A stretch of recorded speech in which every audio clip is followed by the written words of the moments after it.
Are you ready for the next chapter? Because the Canadian wilderness wasn't finished with me yet.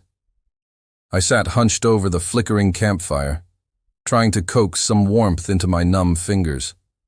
The silence of the vast, snow-covered forest pressed in on all sides, amplifying the gnawing loneliness in my gut.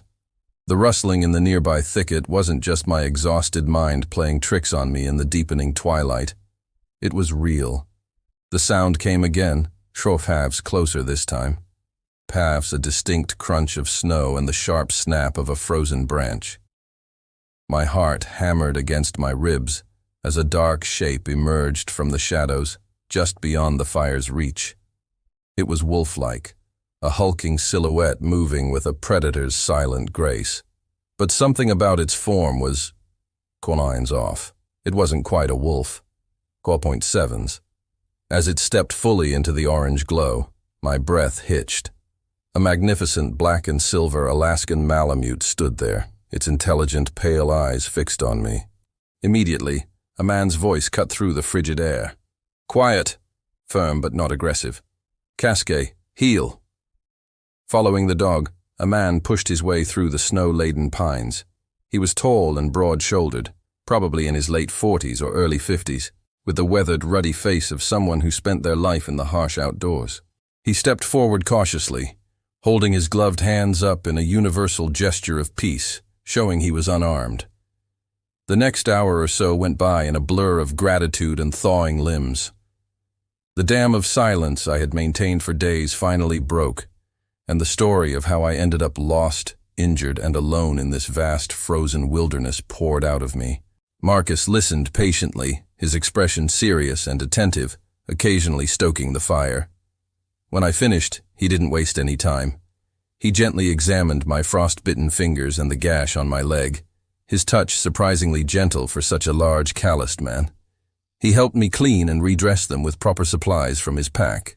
The professional way he worked was immensely reassuring. Once he was satisfied, he sat back and explained the situation. "Where we are now," he began, his tone grave. I lay down, using my pack as a pillow. It didn't take long for the bone-deep exhaustion to claim me. It felt like I'd only been out for a few minutes when I was woken by something wet and cold on my face.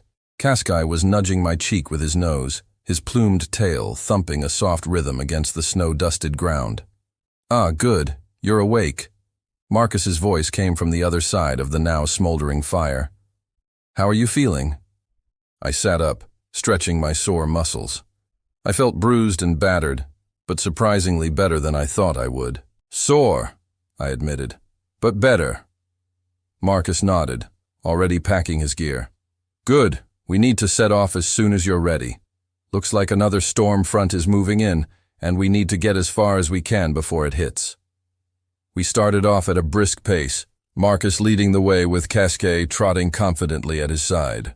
The forest seemed less menacing in the stark daylight, with a seasoned trapper as my guide. About an hour and a half later, we arrived at the crossing Marcus had talked about. My stomach dropped. What he had failed to mention was that the safe crossing was a narrow, fallen log spanning a deep, fast-flowing river, its surface churning with chunks of ice. "I'm scared of heights," I proclaimed, my voice barely a whisper against the roar of the water. The log was slick with a layer of frozen mist. Marcus just clapped me on the shoulder. "Don't worry, it's steady," he assured me, though his next words did little to help.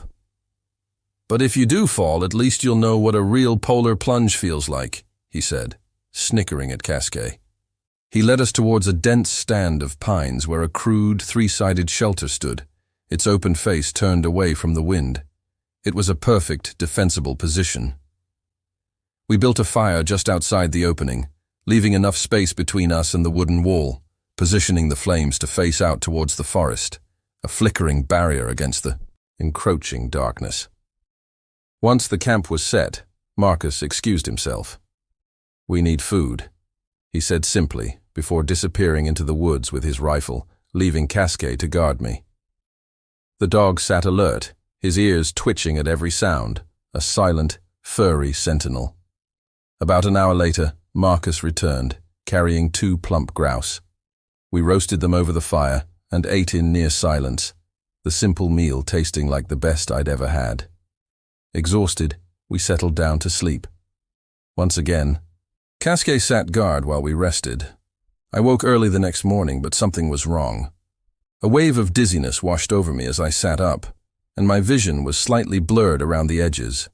A dull, throbbing ache started in my head. Marcus looked at me, his brow furrowed with concern. "We should get started straight away," he suggested, his voice tight. As the day went on, my condition worsened. The dizzy spells became more frequent, each one more intense than the last, and the throbbing in my head grew into a constant, pounding headache.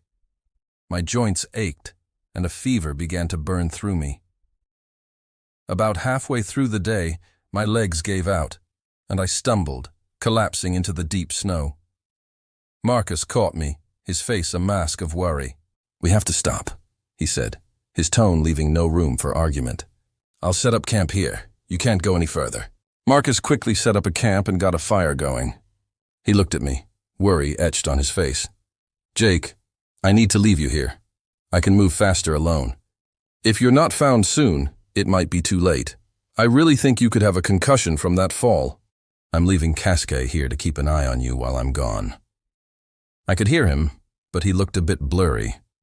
He told Casquet to stay, and that loyal pup lay down beside me, resting his head on my lap. Terry shot me one last worried glance before darting into the trees. After that, everything became a blur of pain and confusion, and then, boom, everything went black as I passed out.